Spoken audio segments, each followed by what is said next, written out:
Special में आज हम बात कर रहे हैं पत्नी से परेशान पतियों की, जिनकी कोई सुनने वाला नहीं है। ऐसे कई लोग आज दिल्ली के जंतर मंतर के पास इकट्ठा हुए। उन्होंने मांग की कि कानून जो दहेज उत्पीड़न का कानून है उसमें कुछ बदलाव होना चाहिए, क्योंकि उसके एक हथियार बनाकर महिलाएं जो हैं वो लगातार पतियों को परेशान कर रही हैं, उनसे तलाक लेने के लिए, या कई बार पति जो है वो खुशियां नहीं दे पाता, या किसी तरीके से अपंग हो जाता है, या शारीरिक रूप से या आर्थिक रूप से सक्षम नहीं रह जाता, तो एक हथियार बनाया जाता है 498 कानून को, और दहेज की बात कहकर, उत्पीड़न की बात कहकर अलग होने की कोशिश की जाती है, और उसके बाद पैसा भी मांगा जाता है। जिसको हम बोलते हैं कि इस वक्त हमारे साथ दो दर्शक जुड़े हुए हैं। विजय हमारे साथ पहले हैं, उनसे बात करते हैं। विजय हमारे साथ मुंबई से मौजूद है। विजय, आपसे जानना चाहेंगे आपकी क्या परेशानी है? कौन सी ऐसी चीजें जिन्होंने हमें यहाँ पर एकत्रित। विजय, आप सुन पा रहे हैं हमें?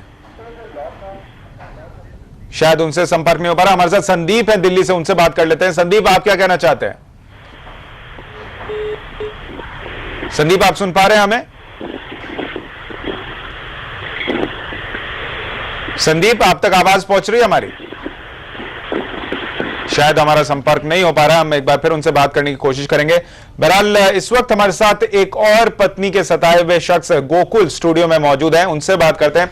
गोकुल, आपका स्वागत है।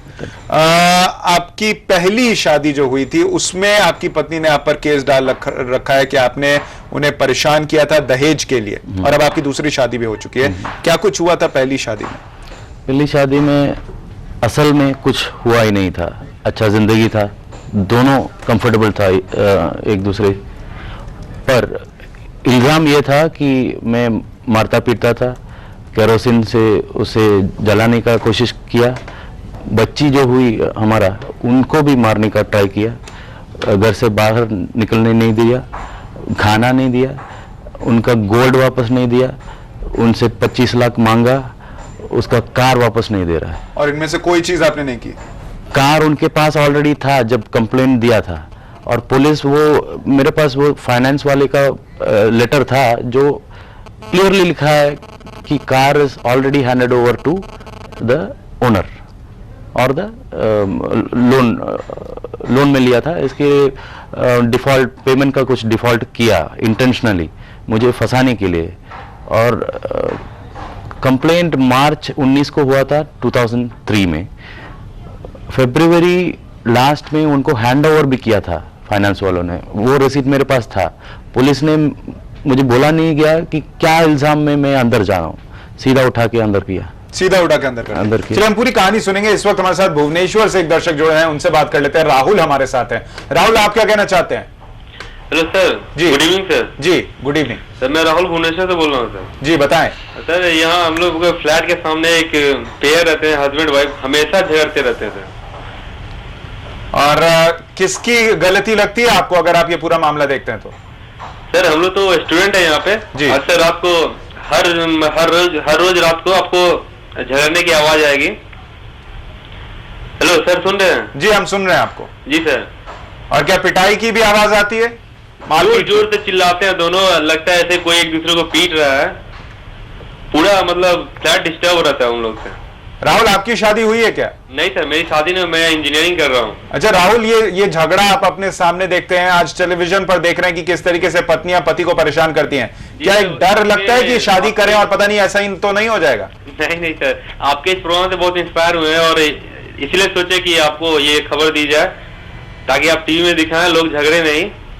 चलिए, आपको लगता है झगड़ना नहीं चाहिए? वाकई पति पत्नी जो है वो उनका रिश्ता बहुत नाजुक होता है और दोनों एक दूसरे के पूरक माने जाते हैं, लेकिन आजकल जो है रिश्ता थोड़ा बदल गया है। पैसे की अहमियत थोड़ी बढ़ती जा रही है रिश्तों में, जिसके लिए कई बार गलत तरीके का भी इस्तेमाल किया जाता है। बहुत शुक्रिया राहुल हमें फोन करने के लिए आपका। हमारे साथ गोकुल बने हुए हैं जो बता रहे थे उनके साथ क्या कुछ हुआ। गोकुल, एक और बात, जो आपकी दूसरी पत्नी है उन्होंने अपने पति पर 498 का मामला दर्ज करा रखा है, उनके बारे में आप कुछ सच्चाई मुझे ब्रेक में बता रहे थे कि क्या कुछ हुआ था और क्यों उनके वकील ने कहा कि आप ये मामला दर्ज कराएं, क्या कुछ हुआ था? ये मैं इसलिए डिस्क्लोज किया, मुझे पर्सनली बहुत बेइज्जती होता था ये डिस्क्लोज करने में, फिर भी डिस्क्लोज क्यों किया? असल में ये केस लड़कियां भी नहीं करती है, उनके इंस्टिगेटर्स जो उकसाने वाला होता है वो ऐसा झूठा केस बना देते हैं। मेरा सेकंड वाइफ का केस में ये हुआ कि एडवोकेट ने बोला अगर आपको डाइवोर्स लेना है और आपका गोल्ड जो नहीं दे रहा है आपका पति का परिवार, तो आप 498A करना ही पड़ेगा। This is the necessary condition. यानी अगर ज्वेलरी निकलवानी है, अपना पैसा निकलवाना है, हाँ। तो आपको 498 लगाना पड़ेगा। ये वकील ने सिखाया। वकील ने सिखाया, एंड हर एक वकील सिखाता है। मेरा first wife also would have been, उनको ये एडवाइस वकील ने दिया होगा।